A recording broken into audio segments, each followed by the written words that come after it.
एक शम्मा जलाई है हवाओं के खिलाफ। दोस्तों, सबसे पहले इस दौर में हम चूंकि अक़लियती फ़िरक़े से ताल्लुक़ रखते हैं, अल्हम्दुलिल्लाह के हम मुसलमान हैं, हम इस्लाम के मानने वाले हैं, और यही चीज़ इस मुल्क में रहकर हमारे लिए शायद जो RSS के लोग हैं, जो मुखालिफिन लोग हैं, इसी चीज़ को हमें मुसलमान होने की सज़ा देना चाहते हैं। 68 बरस हो गए इस मुल्क में आज़ादी मिले, लेकिन मुसलमान इस मुल्क में जब मुल्क आज़ाद हुआ तो कितनी नौकरियों में था दोस्तों, मैं जरा सा बताना चाहूँगा और 2 मिनट में फिर मैं मौजूद पर आ जाऊँगा। नौकरियों में था आज़ादी के वक्त 45 परसेंट, और हमारी सरकारी ज़ुबान कौन सी थी? उर्दू थी।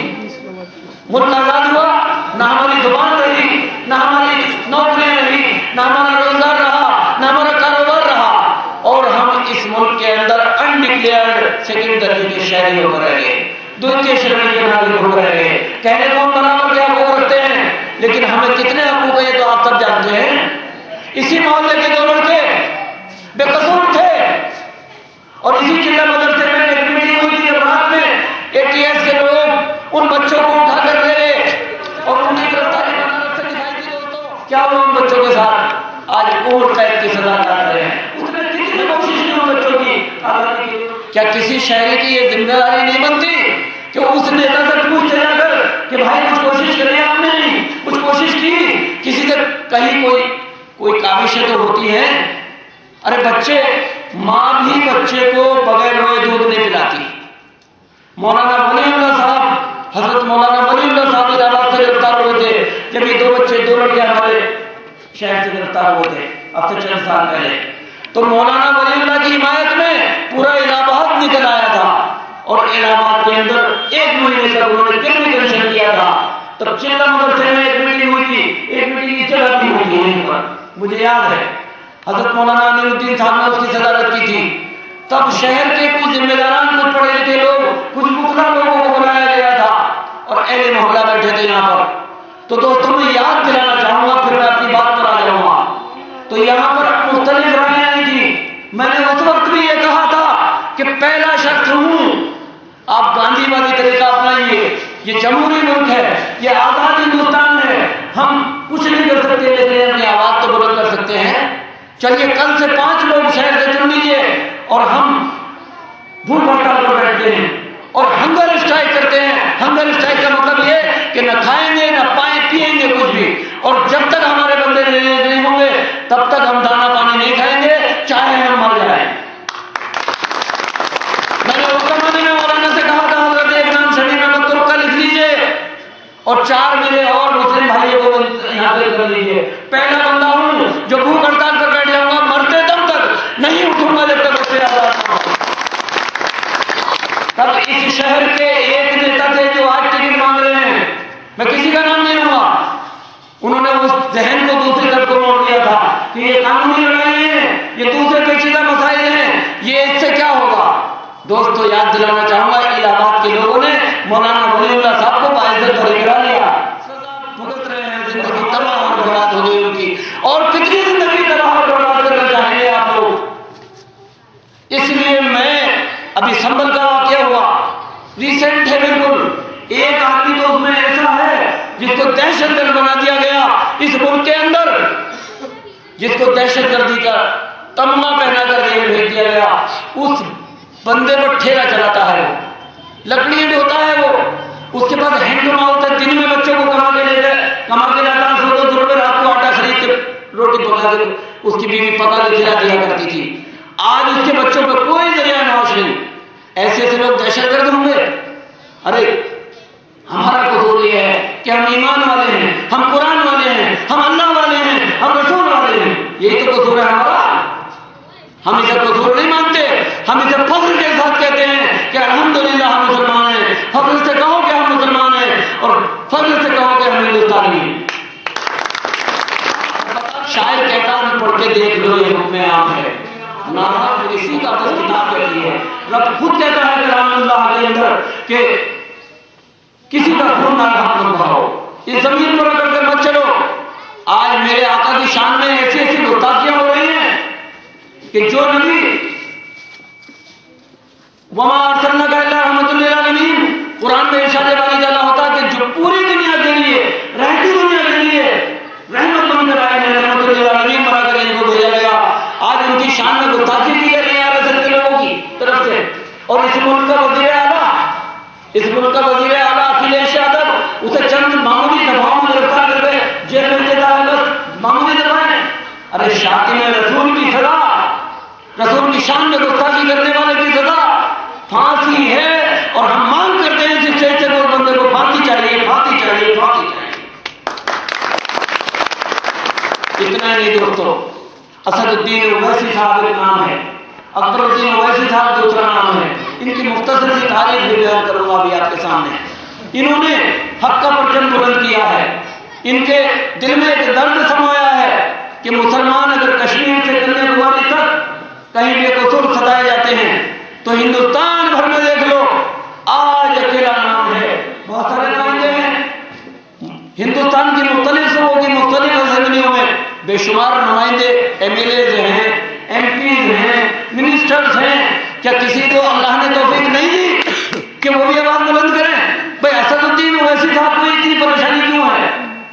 तो साफ जवाब आएगा, क्योंकि वो मिल्लत का वफादार सिपाही है, वो इस्लाम का सच्चा सबूत है, वो कुरान का मानने वाला है, वो इस्लाम का सबूत है, इस्लाम का मानने वाला है, वो मुजाहिद दौरा है, वो नसीब मिल्लत है, वो हबीब मिल्लत है और दूसरा भाई है दोस्तों।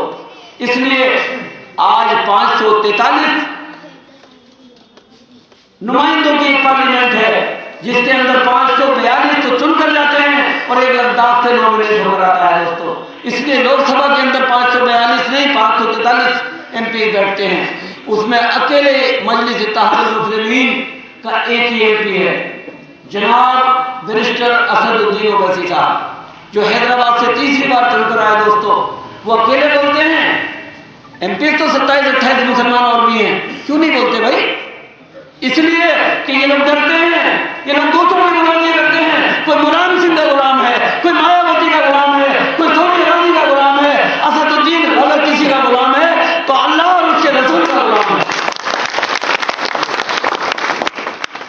इसलिए उसने ये क्या कर दिया है दोस्तों, कुछ अब मैं हालात हादरा के पस मंजर में कुछ बयान करना चाहूंगा। ये 4 मुस्लिम हालात जाते हैं और अब तो मुसाफिर चलती बसों से खींच के मारे जाते हैं, पीएसी लगवा के गांव उजाड़े जाते हैं। हिम्मत हो तो आकर देखो, हर मंजर जलियाना है, मुजफ्फरनगर है हर शहर यहाँ। इस सूबे में कैसा नंगानाच हो रहा है, इस सूबे की जमीन पर कैसे कैसे नंगानाच हो रहे हैं। मुजफ्फरनगर में क्या हुआ, क्या ना हुआ। और जनाब वज़ीर आला के वालिद मोहतरम मुलायम सिंह यादव जी ने क्या बयान दिया बाद में? वो कहते हैं ऐसे छोटे मोटे काम होते रहते हैं। जब मिठाई कांड हुआ था तब शिवपाल सिंह यादव ने बयान दिया था कि छोटे मोटे मामला होते रहते हैं। जहां 200 बच्चे गायब थे और एक महशी ने 200 बच्चों को काट के खा लिया, उसको कहता है ये शिवपाल सिंह यादव, अखिलेश यादव का चाचा, मुलायम सिंह का छोटा भाई। छोटे मोटे कांड होते रहते हैं। जब मुजफ्फरनगर विवाद हुआ तो वहां पर जो टेंट लगाए गए थे लोगों को, अपने घर से जो मस्तूरात, मेरी बहनें, मेरी माएँ, मेरे भाई, जो जिनके घर उजाड़ दिए गए थे, जिनके मकान गिरा दिए गए थे, जिनके खेत छीन लिए गए थे, जिन्हें गांव से निकाल दिया गया था, तो टेंट लगाए गए थे शहरी इलाकों में दोस्तों। वहां क्या हुआ, एक टाइम बाउंड कर दिया गया, दिसंबर का महीना था और पुलिस के बुलडोजर और पुलिस के दरिंदे पहुंचे और सारे तंबू उछाड़ दिए। वो बेचारे कहीं जाएं, कहीं चले जाएं, कोई पूछने वाला न था। और कहा गया कि आप आपका काम हो चुका, आपको 1-1 लाख रुपए दे तो दिए हमने, जाइए। हजारों लाखों लोग बेघर हो गए वहां पर उस इलाके के अंदर और खुला नंगा नाच होता रहा। इस सूबे के वजीर आला ने कुछ नहीं किया। आज तो वड़िया को कौन नहीं जानता, प्रवीण तो वड़िया का कौन नहीं जानता। आरएसएस के अनासिर यहाँ पर नफरत का माहौल बनाते हैं और स्टेज सजाते हैं, मीटिंग्स ऑर्गेनाइज करते हैं, हमें और हमारे मजहब के मानने वाले हमारे भाइयों को गालियां देते हैं, असदुद्दीन ओवैसी को गालियां देते हैं और दीगर मुसलमानों को गालियां देते हैं, मेरे नबी की शान में गुस्ताखी करते हैं, कुछ नहीं बोलते। उनके लिए यूपी इतना बड़ा सूबा है, यूपी की जमीन उनके लिए तंग नहीं है। लेकिन मेरा असदुद्दीन ओवैसी साहब, मैं लोगों आपकी तवज्जो दोस्तों बड़ी खास तवज्जो मौजूद करना चाहूंगा, कुछ खास बात सुनिए। असदुद्दीन ओवैसी साहब अगर यूपी में आना चाहें तो पाबंदी, गिरफ्तारी है, कैबिनेट डिसीजन है, उनको नहीं बोलने देंगे। क्यों नहीं बोलने देंगे उनको? इसलिए नहीं बोलने देंगे उनको कि उनकी जमीन खिसक रही है, उनके वोट चाहे अगली बार उनका खात्मा और सफाया होने जा रहा है। और असदुद्दीन ओवैसी की सरकार यूपी के अंदर एक कोलिशन गवर्नमेंट किसी की भी क़यादत न होगी, एक रोल होगा। असदुद्दीन ओवैसी यहाँ पर इसलिए उनको पाबंदी लगाई जाएगी। मैं पूछना चाहूंगा दोस्तों, आप भी सवाल करिए, आप तो मुल्ला मुलायम सिंह हो, आप तो 20 साल से यहाँ राज कर रहे हो, मुसलमानों को ठगा जा रहा है, जुर्मिना दिखाया जाता है हमें। असदुद्दीन ओवैसी को यूपी में क्यों नहीं बोलने देते भाई? अरे जिसके लिए मुल्क की पार्लियामेंट में न लगाए, देश की पार्लियामेंट में असदुद्दीन ओवैसी बराबर तक नहीं कर रहे हैं। मुल्क की पार्लियामेंट अगर वो गलत बोलते तो देश की पार्लियामेंट रोक देती उनको बोलने के लिए, स्पीकर परमिट नहीं करता उनको बोलने के लिए, और वहां से उनको निष्कासित कर देता कुछ दिन के लिए। लेकिन वहां बाकायदा वो तकरीर करते हैं, हर डिबेट में हिस्सा लेते हैं, मुस्लिम कौज पर बढ़ चढ़ कर बोलते हैं।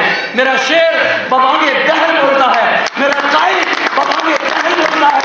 लेकिन दोस्तों अफसोस, सब अफसोस, असदुद्दीन ओवैसी को गलती नहीं है। अगले आने वाले इलेक्शन में जनता इसका हिसाब लेगी और बिलखुसूस अक़लियती तबका और मेरे मुसलमान भाई इसका हिसाब लेंगे कि असदुद्दीन को बोलने से तुम क्यों रोका था। जब सादगी पिराची को नहीं रोका तो वड़िया को नहीं रोका, साक्षी महाराज को नहीं रोका, वो आदित्य योगी आदित्यनाथ को नहीं रोका, तो मेरे भाई को क्यों रोका, मेरे लीडर को क्यों रोका। आने वाले 2017 के आइंदा साल इन्हीं दिनों में इंशाअल्लाह हम और आप सब मिलकर इसका हिसाब लेने जाएंगे।